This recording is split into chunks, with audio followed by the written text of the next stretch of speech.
예, 마음만 확정되면 험한 산도 넘는다라는 제목으로 하나님 말씀 증거하도록 하겠습니다. 57편과 58편은 험난한 세상 속에서 사는 이야기입니다. 근데 57편은 개인적인 얘기예요. 마음의 확정.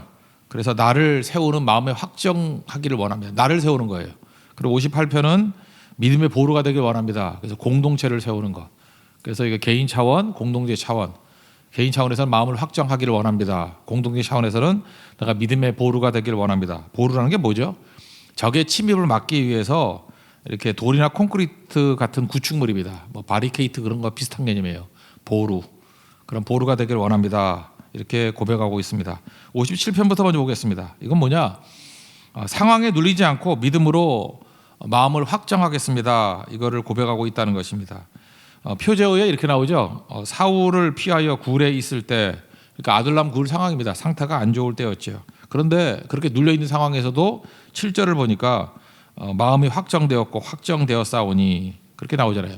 확정됐다는 건 무슨 얘기죠? 이게 약간 역설적이죠. 흔들리고 있다라는 거 아닙니까? 나침반하고 똑같다 그랬죠. 나침반은 이렇게 흔들리면서 방향을 가리키고 있죠. 나침반이 흔들리지 않으면 망가진 거죠. 흔들려야 되는 거예요. 흔들리면서 방향을 가리키는 거. 그게 믿음이라는 것입니다. 우리가 이 땅을 살아가면서 안 흔들리는 사람이 누가 있어요? 흔들리지만 주님 향해서 나아가는 거예요. 그게 믿음이라는 거예요. 그게 확정하는 것이다. 두개 보면 1절과 2절인 것 같아요. 두 부분을 나눌 때 5절하고 11절이 내용이 똑같습니다. 그러니까 1절부터 5절까지가 앞부분이고 6절부터 11절까지가 뒷부분인데 앞부분의 내용이 뭐냐? 구원을 기도하고 있는 것입니다. 은혜를 베풀어 달라, 은혜를 베풀어라. 은혜가 뭐죠? 선물이죠. 구원이 선물같이 내게 다가오기를 원합니다. 하나님 나에게 선물 주세요. 구원이라는 선물을 주세요. 이거 반복하는 건 무슨 뜻이죠? 그만큼 절박하다 그런 뜻입니다. 또 한 가지 주의 날개 그늘 아래에 있다라는 거는 여러분 주의 날개 그늘 이런 거 되게 많이 나오잖아요. 항상 이스라엘 백성들은 머릿속에 두 가지가 있는 거예요. 첫째는 그냥 자연 속에서 발견할 수 있는 거죠. 제가 이것도 한번 찾아봤어요. 어저께. 그래서 내셔널 지오그래피 보니까 또 그런 게 있더라고요. 매나 독수리가 이렇게 날아가잖아요. 날아가니까 그 암탉이 병아리들이 막 있잖아요. 병아리들이 잡아가잖아요. 그 암탉 주제, 지도 독수리한테 잡혀갈 건데 구구구구 막 이러더라고. 그랬더니 이렇게 날개를 펼치니까 병아리가 물에 한 10마리쯤 되는데 탁 가두니까 안 보여요. 그 2마리 병아리가 삐져나가니까 수탉도 오더라고. 수탉도 불렀는가 봐. 여보하고 불렀는가 봐. 그래서 이렇게 같이 막으니까 닭 2마리가 있는데 병아리 한 10댓마리가 안 보여요. 야, 저거구나 바로. 독수리가 올 때 그냥 경계하면서 지키고 있더라고요. 그러니까 결국은 독수리가 못 찾아가더라고요. 이렇게 숨겨놓으니까. 그런 개념이에요. 그러니까 암탉이 자기 날개 밑에 병아리를 모으듯이 뭐 이런 표현 얼마나 많이 있습니까? 그죠? 똑같은 얘기예요. 그래서 자연 속에서 발견하는 그 얘기. 또 한 가지는 이건 영적인 의미에서 굉장히 중요한 건데 하나님의 언약궤를 보면은 구룹이라 그러는 천사 둘이 날개를 가지고 이렇게 덮지요. 그러니까 쉽게 말해서 하나님의 언약궤 뚜껑이 천사 둘이 이렇게 날개로 덮고 있는 형상이에요. 그럴 때 그 공간, 뚜껑에 있는 공간, 날개 사이 덮고 있는 그 공간을 속죄소라 그러죠. 하나님이 만나 주시는 곳. 거기서 우리 죄를 씻어 주는 거예요. 그래서 속죄소라 그러기도 하고 하나님이 은혜가 임하는 자리다 해서 시은좌라고도 표현합니다. 옛날 분들은 시은좌라고 많이 그랬어요. 요즘엔 이게 속죄소라 그러는데 속죄소 또는 은혜가 임하는 자리 시은좌. 그게 날개 그늘이에요. 구룹의 날개 그늘. 그러니까 하나님의 임재를 말하는 거죠. 내가 너무너무 어려운데 하나님 그 닭이 자기 병아리들 모으듯이 나를 보호해 주세요. 그것도 맞고 하나님께서 내가 이 죄악으로 인해서 이 세상에서 너무너무 힘든데 주님의 은혜의 자리에서 속죄소에서 나를 보호해 주세요. 그 덮다라는 뜻이거든요. 그게 내 모든 죄를 덮어주세요. 허물을 덮어주세요. 그게 속죄소거든요. 그런 의미가 있다라는 것입니다. 그러니까 뭐예요? 힘들 상황에서 하나님을 바라보고 있다 이런 겁니다. 뭐가 힘드냐? 뭐 공격도 힘들지만 비방하는 게 너무 힘든 거예요. 막 욕을 해야 되는 거. 그죠? 몽둥이로 맞으면은 몸이 아프지만 이 비방을 들으면 영혼이 썩는다 그러잖아요. 그러니까 사울이 죽이려고 하는 것도 있지만 백성들과 함께 다윗을 엄청 욕을 했는가 봐요. 거친 말, 이게 죽이는 말이 되었다는 것입니다. 그래서 뒷부분에 보니까 사자같이 달려든다 또는 뭐 사르는 불과 같다. 이게 느낌이 뭐예요? 그 마치 그 다니엘 친구들 같은 그런 느낌이 들지 않습니까? 그래서 이가 창과 화살 같고 혀는 날카로운 칼 같다. 그래서 예수 믿는 사람들은요 이 말하는 게 일상적인 말에서도 이렇게 누구를 찌르거나 하는 칼 같은 말을 써서는 안 된다는 것입니다. 에베소 4장 29절도 보니까 은혜를 끼치게 하라 그러잖아요. 우리가 모든 말을 할 때 은혜를 끼치게 하라. 듣는 사람들에게 은혜를 끼치게 하라. 은혜가 뭐예요? 우리 말이 선물이 되게 하라는 거예요. 우리가 또 말을 할 때 그 말을 들을 때 내가 선물 받았어 그런 생각이 드는 거. 그 남전대 헌신예배 때도 제가 말씀드렸죠. 그 나의 아저씨라는 드라마에 보면은 그 박동원 대리가 착하다라고 얘기하잖아요. 지안이라는 애들 착하다. 그러니까 어른이라고 하면 그런 얘기 해주는 거예요. 그 말이 선물이 되잖아요. 상처 입은 아이에게 21살짜리 아이에게 선물이 돼서 너무너무 힘들 때 착하다 착하다 그걸 되새기면서 힘을 얻잖아요. 여러분 선물 중에 제일 좋은 선물이 말로 하는 선물이에요. 이게 선물을 주면은 그게 힘을 얻잖아요. 그런 얘기입니다. 근데 비방하는 사람들 대해서는 안 된다는 거죠. 내가 비방을 당했다고만 생각하지 말고 내가 내 말이 칼 같지 않나, 누굴 찌르지 않나 이거 생각해야 된다는 것입니다. 그래서 앞부분에 그 마지막 5절에 뭐가 나오냐? 이렇게 비방하는 자들이 여러 가지 말들이 있고 나를 압박하지만 나는 그것에 의해서 주도당하는 인생이 아니라 하나님에 의해서 주도당하기를 원합니다. 상황이 아니고 하나님입니다. 그래서 하나님의 주는 하늘 위에 높이 들리시고 주의 영광은 온 세계 위에 높아지기를 원합니다 라고 하면서 하나님이 주도하기를 원하는 인생을 기도하고 있습니다. 그러니까 결국 이 둘 중에 하나죠. 눌려있는 비방의 말이 아니라 하나님이 나를 가득 채우기를 원합니다. 그게 첫 번째 연입니다. 1절부터 5절까지 읽겠습니다. 시작. 하나님이여 내게 은혜를 베푸소서, 내게 은혜를 베푸소서. 내 영혼이 주께로 피하되 주의 날개 그늘 아래에서 이 재앙들이 지나가기까지 피하리이다. 내가 지존하신 하나님께 부르짖으며 곧 나를 위하여 모든 것을 이루시는 하나님께로다. 그가 하늘에서 보내사 나를 삼키려는 자의 비방에서 나를 구원하실지라. 하나님의 그의 인자와 진리를 보내시리로다. 내 영혼이 사자들 가운데서 살며 내가 불사르는 자들 중에 누웠으니 곧 사람의 아들들 중에라. 그들의 이는 창과 화살이요 그들의 혀는 날카로운 칼 같도다. 하나님이여 주는 하늘 위에 높이 들리시며 주의 영광이 온 세계에 높아지기를 원하나이다. 두 번째 연에서는 나오는 게 뭐냐면 후반부에서는 그물같이 웅덩이같이 함정판다는 거예요. 그죠? 대적들이 날 죽이려고 그럽니다. 함정파는 존재입니다. 근데 뭘 얘기하느냐? 그 그물이나 웅덩이 이런 문제에만 내가 몰두하지 않겠습니다. 하나님을 통해서 문제를 보겠습니다. 그러니까 더 크신 하나님을 바라본다는 거죠. 이런 말이 있어요. 어떤 어려움도 나라는 존재보다 클 수는 없어요. 내 존재보다 클 수는 없잖아요. 그 예를 하나 든다 그러면 인도의 성자라는 썬다싱이라는 분 계시죠. 뭐 이렇게 뭐 눈 속에서 뭐 누구 죽어가는 사람 데려가다가 뭐 같이 땀 흘려서 둘 다 살았다며 그런 일하는 유명한 사람 있잖아요. 썬다싱이 했던 얘기가 있어요. 몸이 약하신 분이었어요. 약한데 히말라야 산 높잖아요, 그거. 뭐 그냥 야산이라 그런 거 우리가 보통 힐이라 그러는 게 힐 그러면 야산 아니에요, 야산. 힐이 3,000m. 나 미치겠어요, 그죠? 그러니까 언덕 간다 그렇게 3,000m라고. 나 힐 올라가다가 진짜 내가 완전 머리 갈 뻔했어요 지난번에.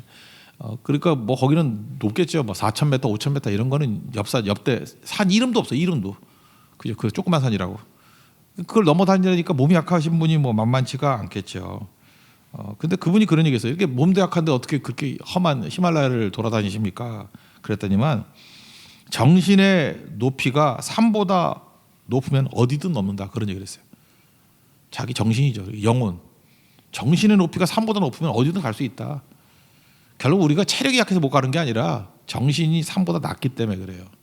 그러니까 확정이죠. 마음이 강해지기를 원합니다. 결국 마음이잖아. 이게 새벽에 기도하는 게 뭐예요? 마음을 강하게 하는 거 아닙니까? 마음을 확정했다라는 말 반대가 메림나오라 그래서 그게 염려거든. 염려, 두려움, 어원 다 똑같아요. 그러니까 염려도 마음이 나누어지는 거고 두려움도 마음이 나누어지는 거예요. 근데 염려를 이기는 것 그리고 두려움을 이기는 게 믿음인데 확정이에요, 확정. 하나가 된다는 거예요. 꽉 하나가 된다. 꽉 붙들다 그런 뜻하고 똑같은 얘기예요. 믿음이 견디다, 꽉 붙들고 견디다. 에무나 그러잖아요. 이제 똑같은 의미라고요. 하나님께서 우리에게 어떤 때는 이렇게 흔들리는 마음에서 하나가 되게 만드는 장치를 마련할 때가 있어요. 제가 이게 들은 얘기인데 강화도 가면 강화도에는 처음으로 기독교들 때 감리교 아펜젤로부터 들어왔기 때문에 강화도, 인천 여기는 감리교가 되게 많습니다. 여기 인천에 사시는 분들 보면 감리교 큰 교회들 되게 많아요. 100년 넘은 교회들 거기가 글로 들어왔거든요. 그래서 우리 서울 쪽은 장로교가 많고 인천이나 강화도 보면 감리교 엄청 많아요. 거기. 그 강화도에 가면 그 에덴 감리교회라고 있어요. 강화 에덴 감리교회. 그 얘기 제가 얼핏 들었어요. 여기 뭐 아무래도 농촌 기르니까 어르신들이 많겠죠. 이렇게 좀 연세 드신 장년들이 얼마 전에 필리핀에 선교를 떠났습니다. 그러니까 주로 장년들이 많이 떠나고 또 우리 같이 허구한 날 선교 가는 교회가 아니고 이렇게 좀 오래간만에 가는 거겠죠. 그러니까 부족함이 많겠죠. 선교 가는 게 두려울 수도 있고 분주할 수도 있고 또 어떻게 하는지 잘 모르니까 생각도 많을 수 있고 또 그 중에는 또 오래간만에 또 뭐 필리핀 가니까 뭐 쇼핑할 생각도 있고 뭐 어디 관광 갈 생각도 있고 그러니까 10인 10세기고 30인 30세기고 막 그런 거예요. 그죠? 막 섞여 있는 거죠. 그러니까 이게 분주했답니다. 분주해서 가는데 그래도 뭐 어떡하겠어요. 그죠? 가야죠. 분위기 그렇게 해요. 근데 도착하는 날 택시를 타고 이제 선교지로 이동을 하는데 재정을 맡은 분이 공금을 다 두고 내린 거예요. 두고 내린 거지 뭐 이렇게 소매치기를 당한 거지 없어져 버린 거예요. 그러니까 선교지 도착해서 이제 낭패죠. 거기는 무려 선교를 10일 동안 했대. 10일 동안 선교를 하는데 돈 하나도 없고. 그래서 이제 고민을 했답니다. 이거 어떻게 해야 되나? 이게 돌아가야 되느냐? 아니면 여기서 어떻게 해야 되느냐? 그때 그 담당하는 목사님이 그랬대요. 우리 한국 사람 특유의 또 숨겨놓은 그 꼬불쳐둔 돈이 있잖아요, 그죠?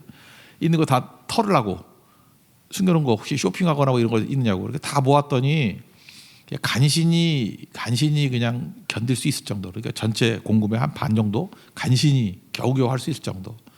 그러니까 이분들이 뭘 못해요? 좋은 것도 못 먹고 뭘 못해요? 어디 가지도 못하고 아무것도 못하대요. 뭐 어떤 때는 그냥 간신히 그냥 두 끼 반 먹고 뭐 이런 식으로. 그러다 보니까 흐트러진 마음이 다 하나가 됐대요. 그렇잖아요. 쇼핑할 시간도 없고 뭐 하나 마음 되고 그 다음에 사역 외에는 할 게 없죠. 그냥 시간 남으면 기도하고 묵상하고 도와달라 그러고 하나님 우린 가난한 자들입니다. 진짜 가난하잖아. 아무것도 없고. 그죠? 이제 그래서 돈 갖고 선교를 못 하니까 기도하고 사랑으로 하니까 정말 은혜스러운 선교가 됐는가 봐요. 그래서 하나님께서 또 이렇게 은혜를 주시는구나라고 하면서 이제 돌아가게 되는데 그러니까 우연의 일치인가 봐요. 이렇게 부른 것도 아닌데 똑같은 택시를 탔대요. 그분이 그 재정 담당하시고 보니까 운전서도 알 수 있고 혹시나 하고 보니까 그 의자 사이 틈에 돈 뭉치가 있더래 그대로 거기 빠진 거예요. 열흘 동안 그 택시 많이 탔을 건데 그렇죠. 누가 그 뭐 뒤에 있는 거 쳐다보나 그죠? 그걸 찾았으니까 그 뒤에 떨어져 있는 거 그래서 말도 안 하고 꺼내와 가지고 찾았다고. 그리고 이제 공항에서 얘기를 하니까 성도들이 다 기뻐하면서 그 선교사님이 뭐 학교 건축하는 사역인데 거기 헌금도 하고 돌아오게 됐는데 그분들이 그런 얘기를 해요. 하나님께서 우리를 하나 되게 만들게 해달라고 기도를 했더니 어떤 방법을 했냐? 공금 사라지게 만들어가지고 그죠? 완전히 마음이 확정됐대요. 오로지 주만을 위해서 성교만을 위해서. 그리고 나중엔 찾게 되고 그걸로 또 풍성하게 헌금도 할 수 있게 되고 그냥 은혜도 넘치게 되고 정말 섬찟할 정도로 하나님께서 인도하시고 보호하신다는 것을 느끼게 됐다. 그래서 마음이 확정된다는 게 뭔지 명확히 깨닫게 됐다 그런 얘기예요. 하나님께서 우리 인생도 그러지 않겠어요? 흐트러진 마음이 있을 때 내 마음이 확정되기를 원합니다. 환경이 좋고 나쁘고의 문제가 아니에요. 하나님께서 그렇게 이끌어 가신다는 거예요. 아침에 이게 확정이 되면 어떤 일이 벌어지죠? 새벽의 능력이거든요. 새벽의 능력. 새벽에는 마음을 확정하는 시간이에요. 그 확정하니까 하나님이 역사하시니까 승리를 이루는 거죠. 홍해가 새벽에 갈라졌다 그러죠. 이스라엘은 새벽 그러면 홍해 생각나요. 첫 번째 가나안 여리고성 무너진 게 새벽에 무너졌죠. 새벽에는 하나님께서 내 마음을 확정하시고 승리를 주시는 시간이라고. 그래서 여러분들 흐리멍텅하게 하루를 시작하지 않으려 그러면 새벽 기도하는 거예요. 그죠? 기도하는 거. 내 마음이 확정됐습니다. 그리고 뭐라 그래요? 여기 수동과 능동이 포함되어 있어요. 여기 영광아 깰지어다 그러는데 영광을 영혼이라고 번역이 돼요. 영혼. 내 영혼아 깰지어다. 비파와 수구마 깰지어다. 수동이죠. 깨어난다고. 자극에 의해서. 주님이 우리를 깨우신 거잖아요. 이렇게 공급 없어지는 걸 통해서 수동적이잖아요. 이 은혜를 받았으면 이제 우리가 뭐예요? 내가 새벽을 깨우리로다. 이건 긍정이죠. 그러니까 우리가 신앙이라는 건요. 하나님의 은혜를 수동적으로 받는 거예요. 그죠? 그래서 꽃이 온다 그러잖아요. 꽃을 피우는 게 아니라 수동적이고 수동적으로 다 받고 난 다음에 이제 확정되고 난 다음엔 내가 새벽을 깨우리로다. 그게 성도의 모습이라는 것입니다. 그게 두 번째 연의 내용이에요. 그걸 하나님이 찬미하는 걸로. 어디라고 이게? 아둘람굴. 최악의 상황에서 하나님 마음을 확정시켜 주시고 그 다음에 내 영혼을 깨우시고 비파와 수금 찬양을 깨우시고 그랬더니 내가 의욕이 생겨서 어디든지 어둠 가운데 있는 것들을 다시 빛으로 이끌어내겠다. 새벽을 깨우는 존재가 되겠다. 그게 다윗이었다는 거예요. 실제로 가는 곳마다 그런 승리를 이루게 되지 않습니까? 우리에게도 여러분들 하나님께서 우리를 깨우셨잖아요. 내 영혼을 깨우셨잖아요. 영광아 깰지어다. 내 영혼아 깰지어다예요. 내 찬양아 깰지어다. 비파 수고가 깰지어다. 이제 뭐예요? 내가 새벽을 깨우리로다. 그런 믿음의 종 되기를 바랍니다. 6절부터 11절까지 한번 쭉 읽겠습니다. 시작. 그들이 내 걸음을 막으려고 그물을 준비하였으나 내 영혼이 억울하도다. 그들이 내 앞에 웅덩이를 팠으나 자기들이 그 중에 빠졌도다. 하나님이여 내 마음이 확정되었고 내 마음이 확정되었사오니 내가 노래하고 내가 찬송하리이다. 내 영광아 깰지어다. 비파와 수금아 깰지어다. 내가 새벽을 깨우리로다. 주여 내가 만민 중에서 주께 감사하며 문나라 중에서 주를 찬송하리이다. 무릇 주의 인자는 커서 하늘에 미치고 주의 진리는 궁창에 이르나이다. 하나님이여 주는 하늘 위에 높이 들리시며 주의 영광이 온 세계 위에 높아지기를 원하나이다. 처음에는 주의 날개 그릇 아래 피하는 것 정도로 머무르려고 그랬는데 이제는 뭐예요? 마음이 확정되니까 의욕이 생기는 거죠. 하나님이 힘을 주시니까 새벽을 깨우리다. 이게 뭐예요? 홍해를 가르리다 그 얘기예요. 새벽을 깨우리다가 뭐예요? 여리고를 무너뜨리겠다 그런 얘기죠. 여러분 인생 가운데도 새벽을 깨우는 능력의 역사가 있기를 축원합니다. 그게 57편이에요. 이제 58편은 이제 믿음의 공공성 얘기입니다. 상황이 너무 부조리가 많은 거예요. 그래서 공동체를 위한 믿음의 보루가 되겠습니다. 그래서 앞에 보면 어두운 얘기가 많이 나옵니다. 믿음의 악의 보편성, 악이 뭐 횡행하다. 그때마다 우리가 해야 될 일이 뭐냐면 악한 사람 자꾸만 묵상하지 말라고요. 잠깐만 이렇게 성도들 모여가지고 악한 사람 묵상하고 악한 사람 얘기하고 뭐 세상에 어려운 것들 얘기하고 그러지 말고 하나님을 묵상해야죠. 악한 거 있다고 누가 몰라요? 그렇지만 하나님을 묵상하는 게 중요한 거죠. 악해질수록 하나님을 생각해야 돼요. 하나님을 바라봐야 된다고요. 그러지 않으면 어떤 일이 돼요? 악한 자가 묵상하면 마음이 상하고 낙심되고 그러다가 닮아가요. 욕하다가 닮아간다 그러잖아. 걱정하다가 닮아간다 그러잖아. 누가 악한 거를 묵상하래요? 하나님을 묵상하고 말씀을 묵상해야 되는 거죠. 그러면서 악한 자들의 모습이 얼마나 악한지 여기 무슨 뭐 재판하는 사람들 이거 사회적인 그 권력자들이잖아요. 이 사람 다 악하다. 정치하고 뭐 힘 가진 사람들 다 악하다. 그래서 어쩌겠다는 거예요. 뭐 악한 사람 묵상하면서 욕만 하고 있을 거예요? 아니죠. 그들은 악인의 특징이 뭐냐면 자기들이 악할 뿐만 아니라 묘한 자신감이 있다는 거예요. 악인들도요 악에 빠져 살기를 원하지 않아요. 이 악은 내가 컨트롤할 수 있어. 이렇게 생각한다. 여러분 그런 생각 안 해요? 나는 죄를 져도 죄를 컨트롤할 수 있어. 나는 악해도 악을 컨트롤할 수 있어. 그래서 재밌는 비유를 드는데 그 뭐 인도 같은 데 나오잖아요. 이렇게 코브라 이렇게 필이 불면 뱀이 막 대가리 나와서 이렇게 막 춤추는 거 모르나? 안 보셨어요? 영화 같은데 삐리삐리 하면 이렇게 뱀이 막 나오잖아요. 그러면 우린 뭘 믿어요? 아, 저 피리 부는 사람이 저 뱀을 컨트롤할 수 있구나라고 생각한다고. 근데 성경은 뭐라 그러냐면 피리를 불면서 이 독사를 컨트롤할 수 있다고 생각하는데 이 독사가 이게 변태 독사야. 말을 안 듣고 막 나가서 막 무는 거야. 무슨 얘기예요? 네가 죄를 컨트롤할 수 있다고 생각하지? 아니야. 죄는 자체적인 의지가 있어. 그 얘기예요. 그래서 악이 판을 치고 악 자체가 힘을 가지고 자기 행동성을 가지고 뛰는 그런 시대가 온다라는 거죠. 그게 악한 시대라는 거예요. 악한 시대 묘사 1절부터 5절까지 한번 읽어보겠습니다. 시작. 통치자들아 너희가 정의를 말해야 하거늘 어찌 잠잠하냐. 인자들아 너희가 올바르게 판별해야 하거늘 어찌 잠잠하냐. 아직도 너희가 중심에 악을 행하며 땅에서 너희 손으로 폭력을 달아주는도다. 악인은 모태에서부터 멀어졌으며 남에서부터 곁길로 나아가 거짓을 말하는도다. 그들의 독은 뱀의 독 같으며 그들의 귀를 막은 귀머거리 독사 같으니 술사에 홀리는 소리도 듣지 않고 능숙한 술객의 요술도 따르지 아니하는 독사로다. 그죠? 이거 뭐 말 안 듣는다는 거예요. 그죠? 이해가 되죠. 그런다 할지라도 하나님 백성이 해야 될 일이 뭐예요? 이게 믿음의 보호로. 다윗이죠, 다윗. 믿음의 보호로. 계란으로 바위 치는 것 같이 보인다 할지라도 계속 부딪혀야 된다는 거예요. 루터 같이 엄청난 세력 아니에요, 캐톨릭 세력이. 계란으로 바위 치는 마음 가지고 부딪히면 한 단계 한 단계 가다 보면 어떤 일이 벌어지냐. 하나님께서 하나씩 하나씩 무너뜨려서 승리케 하신다는 거예요. 그러니까 여러분들 세상의 악에 대해서 자포자기하지 말라는 거예요. 여러분들 계속 부딪히면 이거 갖고 되겠느냐. 이거 갖고 안 되죠. 근데 하나님 도우시면 돼요. 된다니까요. 하나님께서 그 작은 싸움에 우리가 동참하기를 원한다라는 것입니다. 그래서 오늘 11절 마지막에 이걸 먼저 보라는 거예요. 11절 한번 읽겠습니다. 시작. 그때 사람의 말이 진실로 의인에게 갚음이 있고 진실로 땅에서 심판하시는 하나님이 계시다 하리로다. 최종 승인이 있는 거죠. 이게 무슨 얘기예요?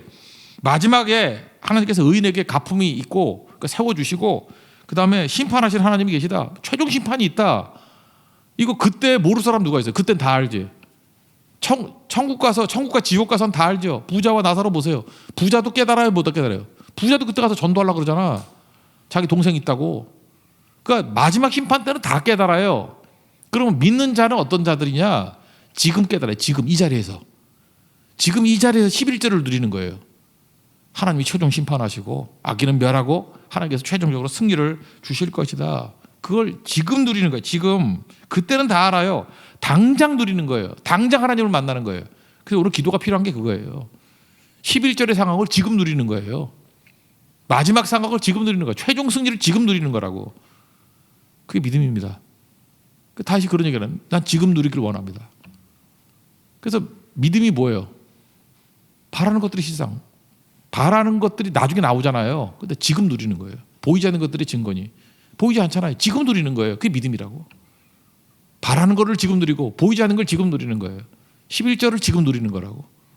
그게 믿음의 보호로입니다. 그런 사람이 있으면 승리한다는 거죠. 벌써 한 14년 정도 된 것 같은데 그 청년 바보 의사 이게 안수현 그 형제 그 뭐 크리스찬 의사로서 뭐 대단한 형제 아니었습니까? 다시 읽어도 감동이 되는데 이 형제가 이런 얘기를 해요. 자기가 이제 의사들 이제 본과 들어가면 되게 힘들거든요. 요즘이야 뭐 안 그러지만 옛날에 막 두들겨 패고 막 그랬어요. 얼마나 힘든지. 뭐 군대도 그런 군대도 없고 여기서 진짜 가혹행위 엄청 많았어. 내가 알고 있는 14기 어떤 의사가 있는데 걔 그 본과 가가지고 자기 선배가 여자인데 의자를 갖고 때려가지고 의자가 두 개나 부서졌어요. 근데 걔는 워낙 건강해서 어디 부러지지 않았는데 의자가 부러졌는데 마음에 상처를 뭐 입어가지고 너무너무 힘들어하더라고요. 진짜 믿음 좋은 애인데 그죠? 그러니까 그러던 시대가 있었다고. 지금은 안 그러겠지, 그죠? 근데 이 친구도 그 당시 때잖아요, 그죠? 안수현 이 형제도 이제 돌아가셨지만, 그러니까 본과 가서 이제 자기 수련 받을 때 그 선배들이나 교수들이 어떻게 일을 할지 몰라 가지고 자기 걱정이 되는 거예요. 예배는 갈 수 있을까? 신앙생활 제대로 할 수 있을까? 너무 염려가 되더라는 거예요. 그래서 자기 의사 가운데 자기 선배가 있었대요. 선배 찾아가 가지고 고민을 얘기했대요.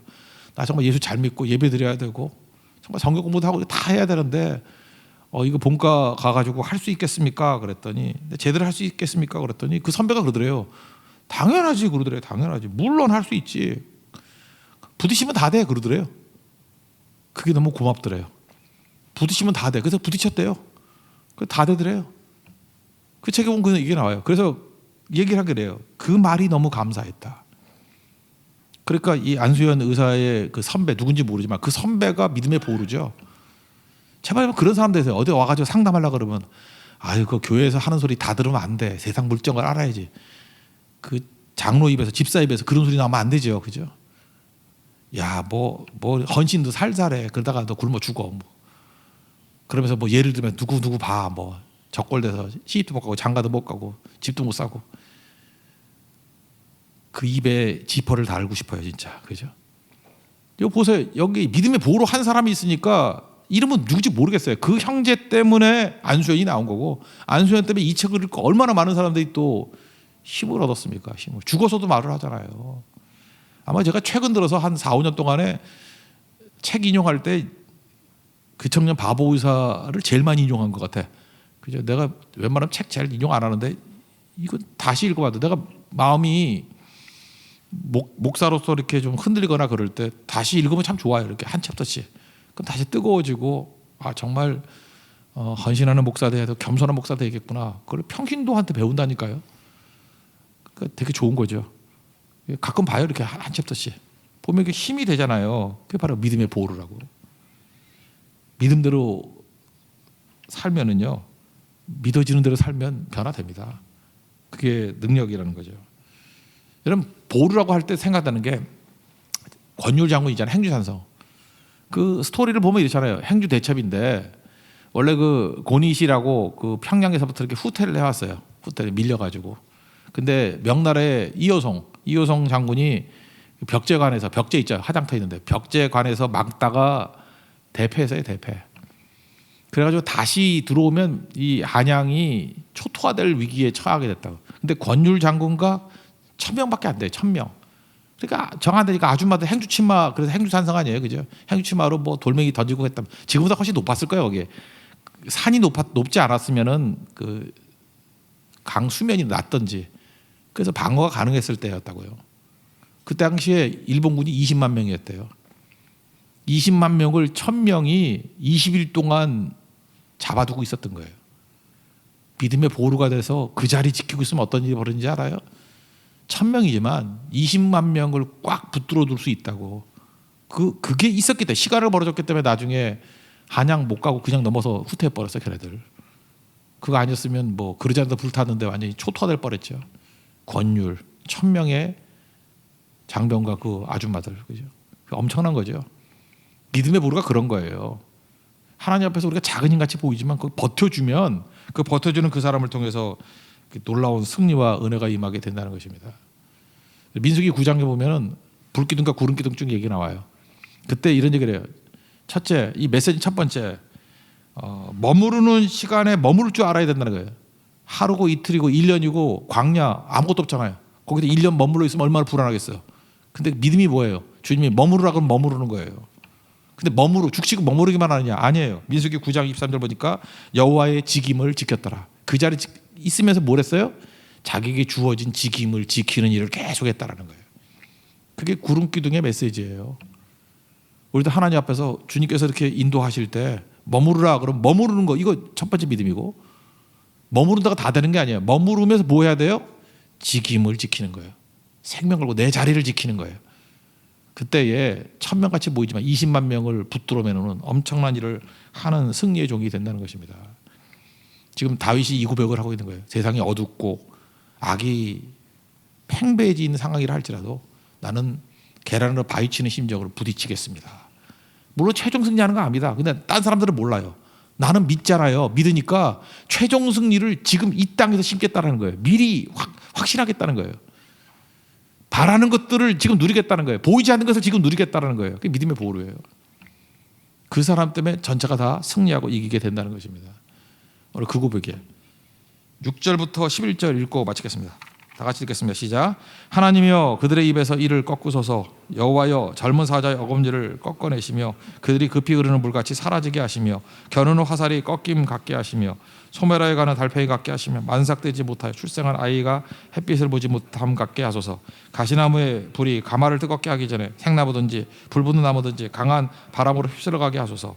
악인이 악인의 보복당함을 보고 기뻐하며 그의 발을 악인의 피에 씻으리로다. 그때 사람의 말이 진실로 의인에게 갚음이 있고 진실로 땅에서 심판하신 하나님이 계시다 하리로다. 계속해서 부딪히는 것을 통해서 최종 승리를 이루겠습니다. 왜요? 우리 먼저 맛봤기 때문에. 믿음의 공공성.